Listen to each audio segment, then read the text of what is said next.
Viral, pengendara blokade tol Cipularang karena macet, polisi minta maaf. Viral video memperlihatkan aksi pengguna jalan tol Cipularang memblokade jalur yang mengarah ke Bandung pada hari Jumat, 29 April 2022. Aksi blokade ini dikarenakan masyarakat yang protes karena tol Cipularang arah ke Jakarta macet total. Imbas perpanjangan penerapan kebijakan satu arah atau one way di tol Cipali dari kilometer 47 ruas tol Jakarta Cikampek pada Kamis 28 April kemarin oleh Korlantas Polri. Dikutip dari Kompas.com, Kepala Korps Lalu Lintas atau Korlantas Polri Irjen Firman Setiabudi meminta maaf atas terjadinya kemacetan kendaraan dari arah Bandung menuju Jakarta yang melintasi tol Cipularang. Seharusnya, skema ganjil genap dan one way di jalan tol Cikampek ke arah timur Jawa berakhir pada pukul 24.00 waktu Indonesia Barat.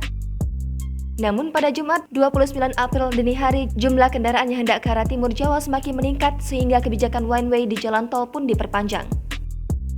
Menurutnya, keputusan memperpanjang masa berlaku one way perlu dilakukan guna memastikan tidak banyak masyarakat yang mengalami kerugian.